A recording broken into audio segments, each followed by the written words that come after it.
Oh, this video gonna be real short.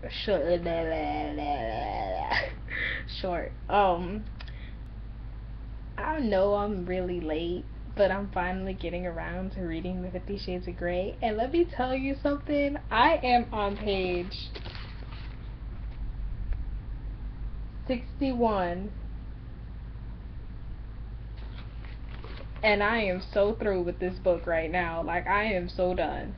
Okay, this book is about a girl named Anastasia, right? And she was coming for her friend Kate for an interview, right? And she goes to go see Christian Grey. And Christian Grey, starting out, he is very attractive, very sensual, he's very alluring, and he has a dark, dark past. Apparently, that's what the book is making it seem like. You know, good girls go for the bad guys anyway. They want a bad guy that's only good for them, and bad guys want a good girl that's only bad for them. You know, it's the circle of like freaking knowledge that a good girl wants a bad boy. But anyway, I digress. So Anna was hanging out with Christian Grey for the interview or whatever. She was asking him questions, and then she pops up with, "Are you gay?" And he was like, "No." Like, he looked offended, and I was really amused at this, because I was just kind of like, Anna, you don't ask people if they're gay unless they seem gay, then you ask. He is too sexy to be gay. And it is quite speculation that Robert Pattinson will be playing Christian Grey in the 50 Shades of Grey movie, which is kind of impossible because, well, no, that's not impossible. I mean, like, the concept of the movie would be impossible because that would just be like playing porn in the theaters. Because 50 Shades of Grey is apparently a very stimulating book, but I haven't finished it yet, and when I get like halfway through, there'll be another video about me laughing to death because I am retarded. But okay, after she has the interview or whatever, she goes home to her friend Kate, and her friend Kate is just like, I wanted to know what happened, so she gives her the recorder, and she was just kind of like, why'd you have me ask him if he was gay? She's like, oh my god, I'm so sorry I didn't, brief you or whatever, which is totally understandable in, Kate's point of view, because she was ill that day. That's why Anna was filling in for her in the first place. And apparently Mr. Christian Grey has a, sort of interest into her. Now, perchance, Anna works at this hardware store, apparently, that's what it is. It's like a bootleg Home Depot, but we won't get into that. And apparently he shows up. Now, if you know the book like I suspiciously know the book, he's buying different things for different S&M play, but she doesn't know that. He's bought masking tape and, rope and cables and coveralls because she suggested it. But he got money like that, so that's kind of pocket change for him. $43 was nothing. Or 48, one or the other.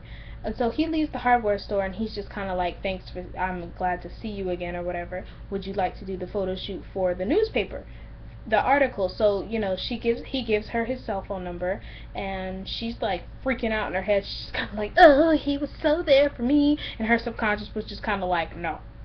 And then she was just kind of like, you're right, subconscious.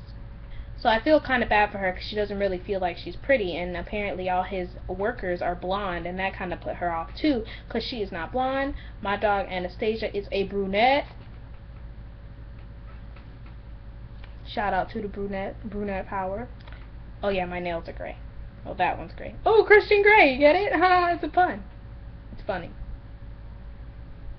But anyway, back to the book. Okay, so after they do the photo shoot, he invites her out for coffee, and then when he invites her out for coffee, she has a distinct dislike towards coffee, so she orders tea instead. And so they have tea, they're conversating, he's questioning her about his life, and apparently he's a control freak in her mind, which I don't really blame her because he quite is a control freak.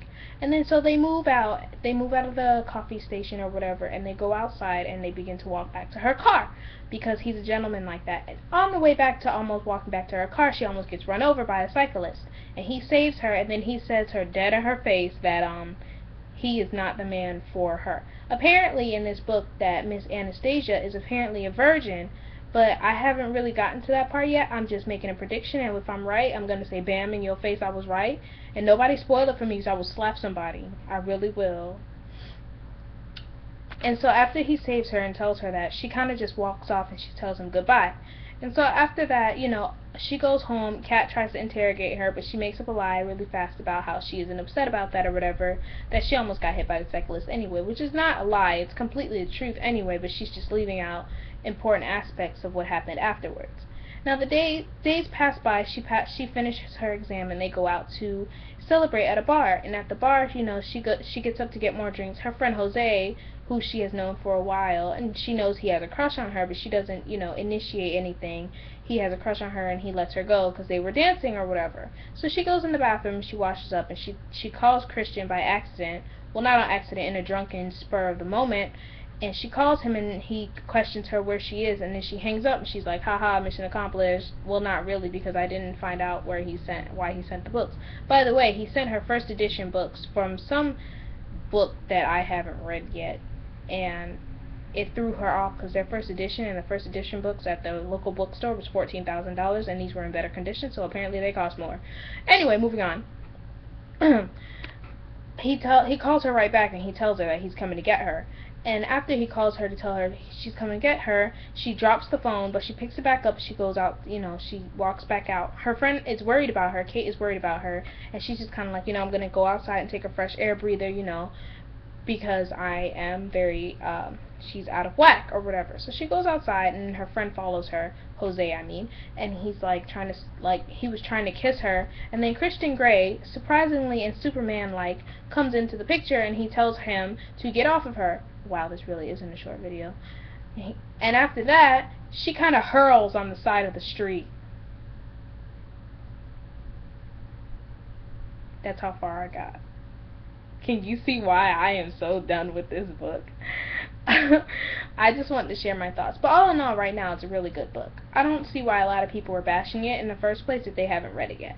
I mean, I had my speculation since it was pretty much just smut, all about that I was hearing, but then again, I was hearing it from very ratchet people who were illiterate. So I can, I take the time to read things, especially if they, happen. I wait for fads to be over for me to start spazzing. I don't like spazzing with ratchet people. But when I get to, about halfway through the book, I'll make another video. But I thank you guys for listening to me because I'm retarded anyway. Oh, I love you guys. You guys are so perfect.